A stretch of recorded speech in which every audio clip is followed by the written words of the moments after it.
Hello everyone and welcome to my YouTube channel. Today we are going to discuss about how to fix Siri not working on your iPhone iOS 18. For example, if you want to turn on your Siri on your iPhone and you see that it is not working on your iPhone, and if you want to fix that, then what you have to do, you have to simply watch this video completely.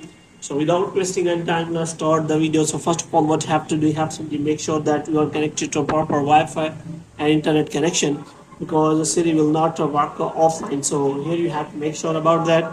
And after that, what you have to do next is you have to simply go to settings, and here you have to go to general, and in general you have to scroll it down until you find the option of transfer or reset iPhone. And here you have to click on reset, and you have to reset all of your network settings. And after resetting all of your network settings, you have to simply go back. Now you have to look for the Siri settings here. So here you have to make sure that you have turned on this toggle, which means allow Siri when locked. So here you can simply provide your passcode.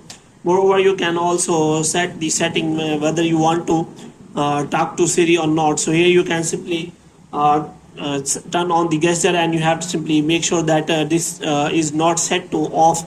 So if you want to use the Siri, then you have to simply say hey Siri, and after that it will start work. So you have to check for that you have not turned off the Siri. So in this way you can simply check for that.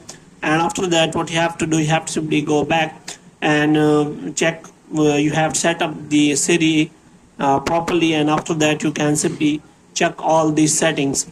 So here you can set up your Siri if it is not set up, because sometimes it reset. So here you can simply make sure about that. So moreover, you can also set Siri responses. So after that, what you have to do, you have to simply restart your device and try to use the Siri again. But before this, you have to make sure that you have a strong internet connection and it is working well.